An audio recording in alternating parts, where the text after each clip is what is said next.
The most fascinating matchup in heavyweight history, in my opinion, is going down this Saturday. You have the most powerful fighter of all time versus the most technical fighter of all time. This is a great clash of opposition where attributes is going to meet skill. And that kind of fight can really dictate how the future of the heavyweight division is going to look. If Ciryl Gane goes out there and beats Francis Ngannou, it's going to force a lot of heavyweights to focus on their speed and technique to be able to get to him, because the most powerful guy in the division with some of the craziest attributes like reach, athleticism, power, strength, durability, all of that together could not beat this guy. Francis Ngannou is the king of attributes. He's the king of physical traits, whereas Ciryl Gane is the king of technique. Doing things correctly, perfect form, great balance, great placement for shots, great positioning in the cage, and ultimately high fight IQ. Now here's the thing about analyzing this kind of fight. When you look at it technically, it's always going to look like Ciryl Gane is going to win. It's always going to look this way, because he is the vastly more technical fighter. He does things a lot more correctly. And ultimately, when you think about Francis Ngannou, it's like, when is Gane going to make the mistake and when is Ngannou going to capitalize? But there are a few things, when you look at the fight technically, that Francis Ngannou can do to catch Ciryl Gane. And they are real dangerous, man. We're talking about uppercuts. We're talking about check left hooks. We're talking about setting things off of the jab. The jab is going to be one of the most important things for Francis Ngannou to extend his combinations from, as well as not trying to expose himself that much. Even at times, just like I showed in the sparring sessions, maybe open right straights, naked right straights when they're both in somewhat close proximity of each other. These are the things we know about Ngannou. We know he's good at these kind of shots. We can talk about the wrestling, but we just don't know where that's at. We don't know how good Ngannou is with his offensive wrestling, and even more so, we don't know how good Ciryl Gane's defensive wrestling is. And even vice versa for Gane, we don't know exactly how good his offensive wrestling is to create another wrinkle in the fight against someone like Ngannou, because we do know Ngannou's takedown defense is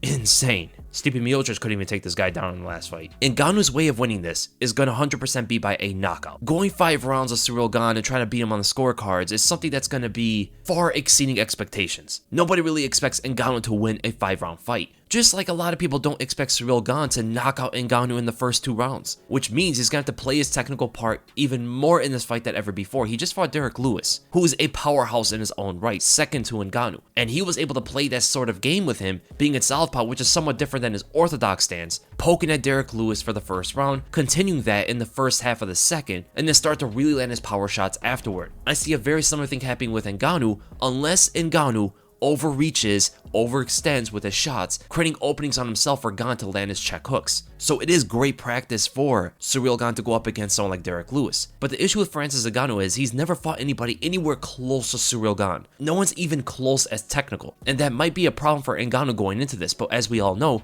these two have sparred and trained with each other, so they are somewhat familiar with like the 2017, I think 2018 version of Ngannou and that version of Ciryl Gane. They have both progressed ever since that. What we do know is Francis Ngannou's right counter uppercut potentially might be the biggest weapon for him in this entire fight, because there's something about Ciryl Gane's backup plan.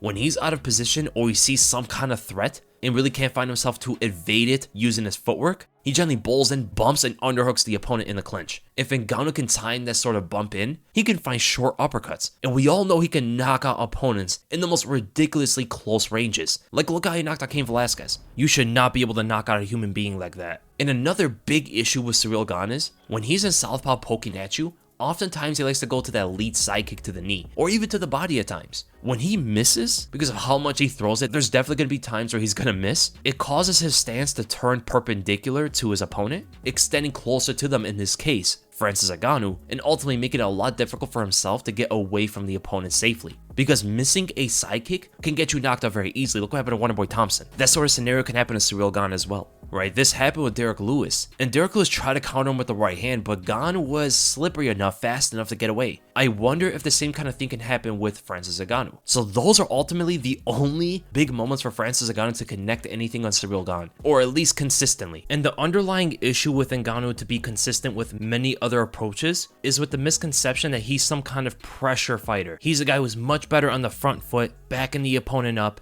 unloading with his power and overwhelming the opponent. That's happened a couple times, but for the most part, when you really pay attention to what Ngannou does in fights, he's more of a reactor than an actor. Ngannou is not as comfortable or as efficient when he's the aggressor in the fight. When he's the one moving forward and trying to hunt down the opening, he's scouting for the opening and try to connect from a distance. When you look at Ngannou's aggression when he's moving forward, like I said before, Ngannou's offensive positioning for long-range punches is usually not great. A big moment of this is when he hurt Stipe Miocic, try to chase the knockout, overreach with that left hook. and Stipe caught him with that right hand and stumbled him backwards a little bit. We've seen excellent glimpses of positioning like 2 against Stipe Miocic, that pawing right for the darting left jab that drops Stipe, and that triple jab so he can open up for his right hand, and then resetting using his left hook, but then again, you see him back up to neutral, back up to the center of the cage again. Similar kind of thing happened when he went forward and kicked Curtis Blades' leg. Right afterward, where he could have pressured him a little bit, he instead wanted to back up to the center and get Curtis Blades to follow him. Like 70% of the time, he reaches too much, he gets off balance, which is going to create openings on himself for Gane to connect on him, to counter him, and ultimately, Ngannou will simply give up on this, go back to neutral, so he could just counter more. Francis Ngannou is a lot better when he's actually in the center of the cage, countering you. That check left hook is probably his best weapon out of his whole arsenal. And always notice where he knocks out his opponents. Always in the center of the cage. It's not necessarily when he has them backed up and then he rushes forward through the opening like he did against Jairzinho Rozenstruik. Most of his knockouts are counters at the center of the cage, like he knocked out Stipe Miocic with a check left hook, knocked out Andrei Arlovski and JDS with the check left hook, rear uppercut combination, or even the knockout against Alistair Overeem. Francis Ngannou does his best work at the center of the cage. And you will see him oftentimes where even where he's pressuring his opponent, he will disengage, give up on the pressure, give up on cutting the cage, and return himself back to the center. You'll see this oftentimes happen. He'll be pressuring the opponent, trying to cut them off. He looks uncomfortable doing this, and then he will just give up on the pressure completely, and he will back up to the center, and the opponent will follow him where he's most comfortable. Even where he's throwing punches and missing, such as when he fought JDS, missing the left hook and right overhand, he's trying to intercept JDS's right movement. After missing the punch, he could have continued the aggression, cut off the cage a little bit more. And knowing that JDS is at his weakest when he's backing up, not in the center. In the center, JDS is at his strongest. Francis Ngannou still backs up to neutral. He gets himself back to the center of the cage and waits for JDS to follow. Now, this is great for him to find his counter shots because that is ultimately where he's most comfortable. But at the same time, he's going to be fighting Ciryl Gane's kind of fight. Ciryl Gane's also excellent in the center of the cage, and the biggest hurdle for Ngannou there is, without pressuring Ciryl Gane effectively, how is he going to deal with the footwork? How is he going to cut off the space? When you pressure someone like Ciryl Gane close to the cage, you're limiting the space that he can work with to move around. And you even seen this against Derek Lewis. When Lewis was able to pressure him, you saw that Ciryl Gane was not necessarily looking for counter shots to get out. He was just trying to move around and escape that pressure. But just like Francis Ngannou, Derek Lewis also gave up on the pressure, but not ultimately because he's more comfortable at the center of the cage, but it's more that he just lost his opponent and couldn't track him down anymore. So fighting in the center of the cage, yes, it's going to be great for Ngannou for his comfortability in the fight, but it's going to make things a lot more difficult for him. And combining that with Gane's footwork, speed, and athleticism, while also having the same reach as Ngannou, it's going to be extremely difficult to see Ngannou hit Ciryl Gane from a distance without cutting off the cage. This is great to see that, Francis Ngannou is being more patient in fights, but he's ultimately giving up any kind of advantage and pressure, and it's most likely for him to be comfortable in the fight. Most of the times when you see fighters on the cage against Ngannou, it's because they're backing themselves away from him. It's not necessarily all the time where he's backing the opponent away, with feints and punches and just a bunch of threats. You just see fighters back away from him and scale the cage. They're almost like intimidated to engage. And the most shocking one was when JDS landed the leg kick, dropped Francis Ngannou with it, and then went all the way back to the cage almost. This is not going to be a similar thing with Ciryl Gane because Ciryl Gane is excellent on keeping pressure on opponents. Even though he's known to be a safe point fighter, his ability to keep opponents on the cage with probing offense is way better than Ngannou's. Like, his ability to keep opponents on the cage is some of the best I've ever seen in the heavyweight division, even while being a quote-unquote point fighter with quote-unquote not much power. And in the center of the cage, in neutral, the big thing about Ngannou that people point out are the leg kicks. He lands a lot of leg kicks these days, and he can actually find his leg kicks off of Ciryl Gane's orthodox jab. This might be rare given the fact that Ciryl Gane usually spends most of his time in southpaw, and he is a right-handed fighter using a lot of right jabs, right front kicks, right side kicks, stuff like that. But if he goes orthodox, there is the opening for Ngannou to find a leg kick off of the jab. Even Derek Lewis, of all people, found this against Ciryl Gane one time in the fight.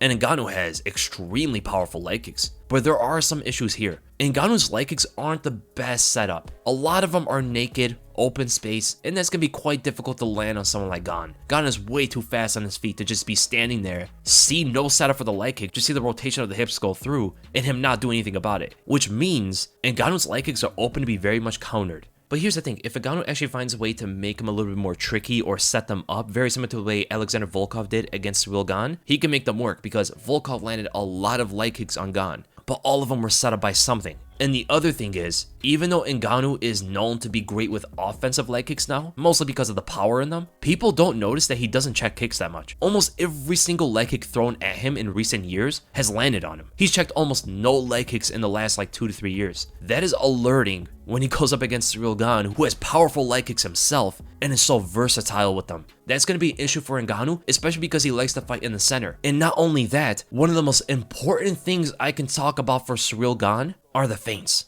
Feints work on Ngannou. They just do. Stipe Miocic and even JDS were able to get advantages in position and even get some reactions out of Ngannou that could probably be worked later in the fight if they didn't get knocked out so early, that it honestly looks like a field day for Ciryl Gane, who's one of the best feinters, probably the best feinter in the whole heavyweight division. I mean, he was having Derek Lewis fighting ghosts just using his feints. And this will ultimately set up a lot of attacks from Ciryl Gane, whether it be leg kicks, body kicks, punches to the head, whatever it is. Jabs are probably going to be the most used for Ciryl Gane, but it also allows him to pressure Francis Ngannou. And that's something we don't normally see fighters do against Ngannou. Someone be able to pressure him to the cage. Ciryl Gane might be the fighter who can do that through his feints, through leg kicks, through jabs, all together. Probing offense. That is such a key technique in this fight. Always keeping something in front of Ngannou for him to react to, which is ultimately going to gas him out, and also constantly back up to. And another thing about gassing Francis Ngannou out is going to Ngannou's body is probably going to be key in this fight. Southpaw left, round kicks to the body, jabs to the body. Probably not reach out too much with the left hand because that's going to expose his head to the left hook. Because even going to the body like Stipe Miocic tried to do, Ngannou went for the check left hook and caught him with it. Check left hooks and right uppercuts are going to be the main weapons for Ngannou to counter anything Ciryl Gane does, which can make it seem like a very one-dimensional approach if that's what he goes to, but it's ultimately some of the most effective things he could do in this fight that we at least know about. Because here's the thing going for Ciryl Gane here. Remember when I said that the orthodox stance and the southpaw stance are different for him? That point fighter you know is mostly from southpaw. Southpaw Gane is poking a lot at the opponent. He generally doesn't get too risky and tries to knock him out in that stance. Jabs, lead snap kicks, and lead low side kicks are generally like 90% of the weapons he goes to in the southpaw stance. He's right dominant, and he uses that right hand and right leg of his for most of his attacks. And that ultimately could be a huge issue for Francis Ngannou, who mostly stays in orthodox, because the southpaw stance can generally, especially the way that Gane fights, neutralize the left hook, which ultimately is going to encourage Ngannou to start winging out right hands instead. And of course, Ciryl Gane knows this as well. Orthodox Gane gets out of his safety more, will get risky, and he'll throw a lot of right overhands. This is where the opponent starts to feel his power. His leg kicks are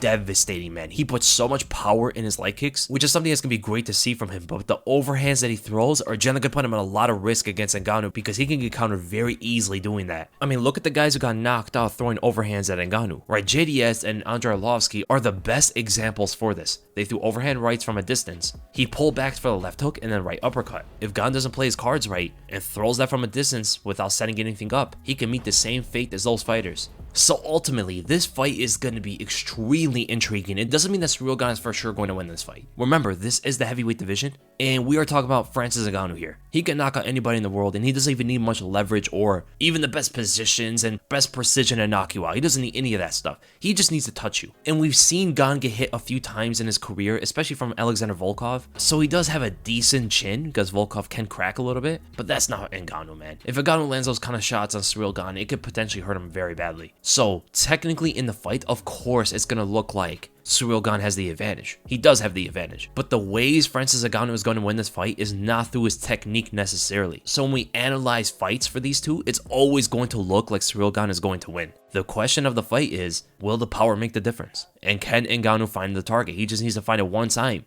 Can that one time happen?